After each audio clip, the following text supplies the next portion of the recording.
no deal. Trump and Kim abandoned lunch and cancel signing ceremony as White House concedes that no agreement has been reached in Vietnam nuclear summit talks. Donald Trump's talks with Kim Jong-un ended abruptly on Thursday, with the U.S. president saying he was forced to walk away after Kim demanded that all sanctions were lifted in return for giving up only some of his nukes. Mr. Trump told reporters that he remains on good terms with Kim and continued to tout the enormous potential of North Korea, but added, "Sometimes you have to walk away." Secretary of State Mike Pompeo added, "We have been working for weeks to find a path forward so we could make a big step at this summit.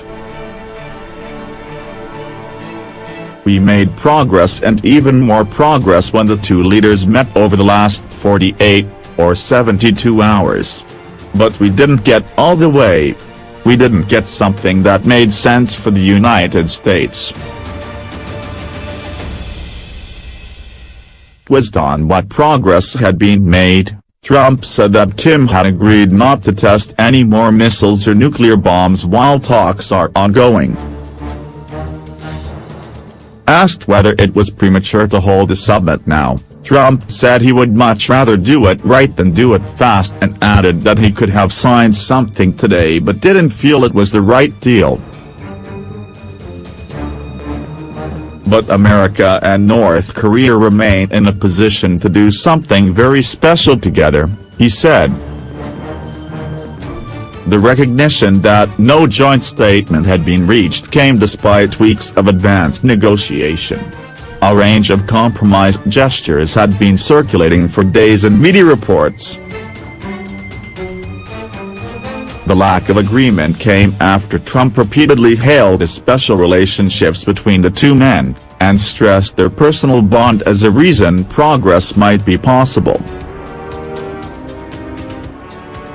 After the two men's historic summit in Singapore in June, they both signed a joint statement, although critics blasted it for failing to include a timetable or verification members in its undefined call for denuclearization.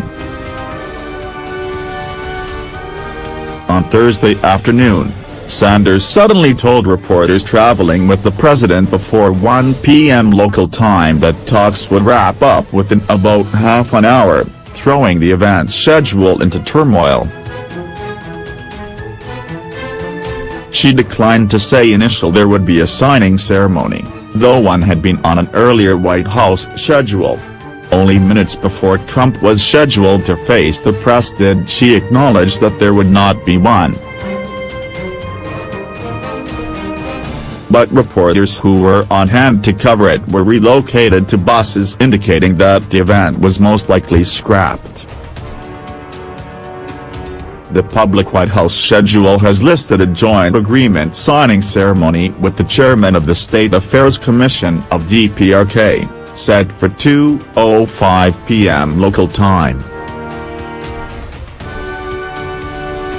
Trump was to have fielded questions at 4 p.m., right before leaving Vietnam, but it got moved up to 2 p.m. A planned lunch between the two men was scrapped so they could keep negotiating, Bloomberg News reported. Dollar and South Korean stock market both fell on the news that no deal had been reached.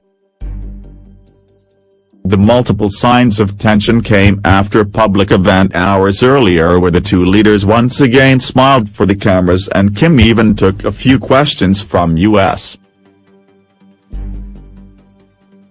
media and expressed openness toward a step in normalization of relations. The North Korean dictator said he is open to the idea of a U.S. liaison office in Pyongyang in a major development during the historic nuclear summit with President Donald Trump. Kim revealed his stance on the issue, one of several negotiating points in Hanoi, when the absolute leader submitted to a few unscripted questions from American media members.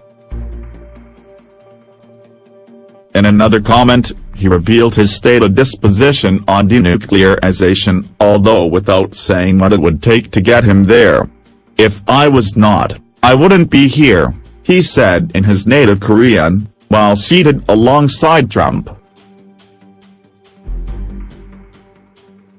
The two world leaders resumed their summit in Hanoi on Thursday morning local time as Trump predicted a fantastic success, but Kim said it was too early to say they would reach a deal.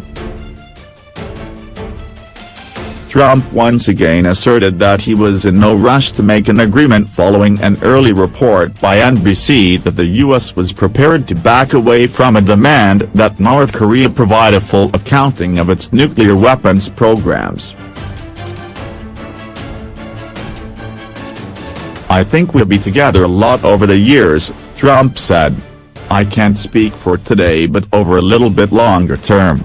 We're going to have a fantastic success." During an exchange with the media, a reporter asked Kim if he was ready for a U.S. liaison office in Pyongyang considered a step toward normalization of relations. At first a North Korean aide tried to cut him off, but Trump, who has tangled with the press, intervened. "That's actually an interesting question. I would like to actually hear that answer," Trump said. Kim responded, "That is something that is welcomeable." Trump then said the idea was a great thing. A reporter asked Kim in Korean if he was confident of an agreement. Kim responded in Korean, "It's too early to say. I would not say I'm pessimistic. I have a feeling that good results will come," Kim added. Trump also predicted spending more time with the North Korean dictator. "And I'm sure over the years we'll be together a lot, and I think we'll also be together after the fact, meaning after the deal is made. We had very good discussions last night at dinner, and the pre-dinner was very good.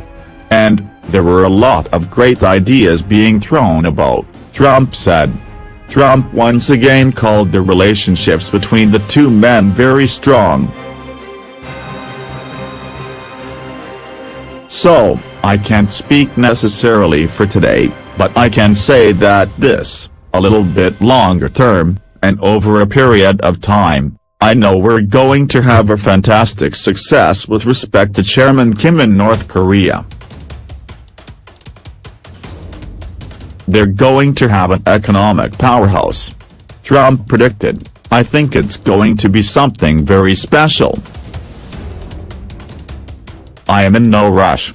We don't want the testing, and we've developed something very special with respect to that," Trump said, without revealing details, as the two men moved toward an expected joint statement. At one point after their first meeting Wednesday, the two men took a stroll by the hotel pool, with photographers ready to capture the moment. They walked along with two interpreters beneath palm trees as Kim greeted Secretary of State Mike Pompeo and General and Spy Chief Kim Jong-un. Reporters covering the event passed National Security Advisor John Bolton, White House Press Secretary Sarah Sanders, and Trump aide Dan Scanino, who didn't appear to be joining the second meeting with staff. Trump was back to trying his hand at diplomacy after the president's ex-fixer Michael Cohen dominated headlines with his day of bombshell testimony against his former boss. Cohen's appearances have shadowed the president's appearances, and Trump even tweeted to attack his longtime fixer as a liar shortly before he delivered bombshell testimony in the Capitol, claiming Trump participated in a criminal conspiracy involving the hush payment to Stormy Daniels. Trump and Kim met for their second time at the French Colonial-era Metropole Hotel, where they had dined Wednesday night. Before they sat down, NBC reported the U.S. was no longer insisting as a negotiating position that North Korea provide a full accounting of its nuclear weapons and ballistic missile programs, which would amount to a major concession. Trump hailed a very special relationship when he met Kim in the Vietnamese capital of Hanoi on Wednesday and said he was satisfied with the pace of talks, despite some criticism they were not moving quickly enough. "Great meetings and a very good dialogue," Trump said on Twitter after dinner with Kim at the French Colonial era Metropole Hotel, while the White House said the two plan to sign a joint agreement after further talks on Thursday. The White House has given no indication of what the signing ceremony might involve, although the two sides' discussions have included the possibility of a political statement to declare the 1950-53 Korean War over, which some critics see as premature. They have also discussed partial denuclearization measures, such as allowing inspectors to observe the dismantling of North Korea's Yongbyon nuclear reactor, U.S. and South Korean officials say. U.S. concessions could include opening liaison offices or clearing the way for inter-Korean projects, but critics say Trump risks squandering vital leverage if he gives away too much, too quickly. The Hanoi summit was Trump's second with Kim since an inconclusive meeting in Singapore in June that produced much fanfare but little substance, and there had been little sign of concrete progress since. President nevertheless appeared upbeat with Kim, even as his former personal lawyer Michael Cohen testified at a congressional hearing in Washington, calling Trump a conman who knew in advance about the release of stolen emails aimed at hurting his Democratic rival in the 2016 election campaign. Facing mounting pressure at home over investigations into Russian meddling in the election, Trump has sought a big win by trying to persuade North Korea to give up its nuclear weapons in exchange for promises of peace and development, a foreign policy goal that has confounded multiple predecessors. Trump told Kim on Wednesday he felt the first summit was very successful. "Some people would like to see it go quicker. I'm satisfied, you're satisfied, we want to be happy with what we're doing."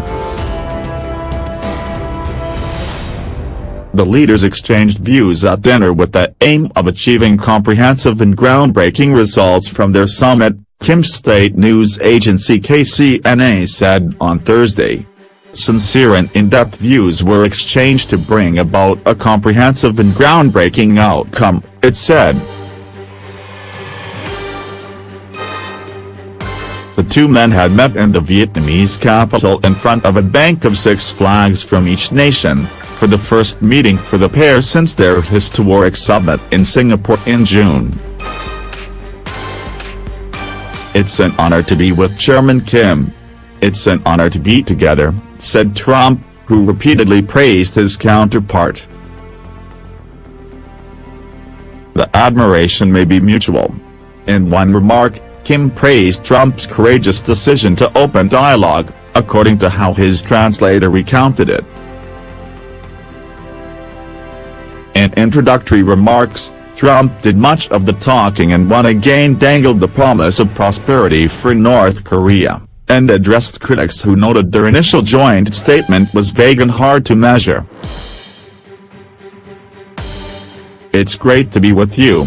We had a very successful first summit," Trump said. "I felt it was very successful. Some people would like to see it go quicker. I'm satisfied, you're satisfied.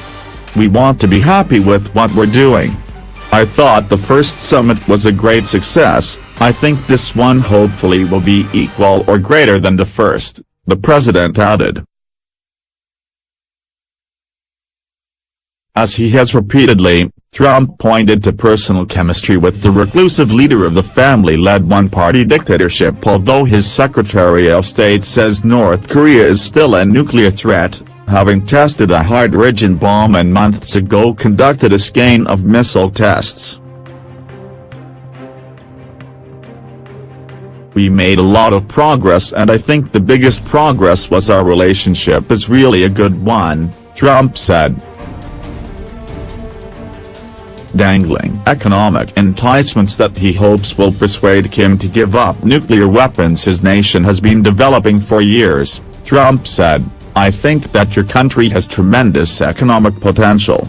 Unbelievable. Unlimited," Trump said, seated across from Kim. Both men smiled before cameras as they exchanged a handshake. A reporter asked Trump about former lawyer Michael Cohen's bombshell testimony in Congress that calls Trump a conman. Trump shook his head and didn't respond. That may not have gone over well with the White House staff. At a subsequent photo op, 2 wire service reporters were excluded, including the one who had asked about Cohen, whose bombshell testimony touched on Stormy Daniels, a Trump Moscow Tower project, and WikiLeaks. According to a statement issued by White House Press Secretary Sarah Sanders, "Due to the sensitive nature of the meetings, we have limited the pool for the dinner to a smaller group, but ensured that representation of photographers, TV, radio and print poolers are all in the room. We're continuing to negotiate aspects of this historic summit and will always work to make sure the U.S. media has as much access as possible." The event, the 2 men were seated at a round table with a floral centerpiece. Their meal had not yet been served. Once again, Trump talked up their bond. "Relationship is a very special relationship," the president said. After Kim spoke in Korean, a translator said, "They have exchanged very interesting dialogue with each other." Prompted a joke from Trump. "If you could have heard that dialogue, what you would pay for that dialogue." Then Trump stepped in again. "We're going to have a very busy day tomorrow and we'll probably have a pretty quick dinner. And a lot of things are going to be solved. I hope. It'll lead to really a wonderful situation long term. And our relationship is a very special relationship," the president said. Earlier Trump said, "It's great to be with you. We had a very successful first summit. I felt it was very successful. Some people would like to see it go quicker. I'm satisfied, you're satisfied. We want to be happy with what we're doing." Complimenting their host country, Trump said, "It's an honor to be with Chairman Kim. It's an honor to be together in really a country, Vietnam, where they've really rolled red carpet. And they're very proud to have us." Earlier, as they first met, the 2 men engaged in brief remarks, then looked ahead toward press photographers with serious expressions on their faces.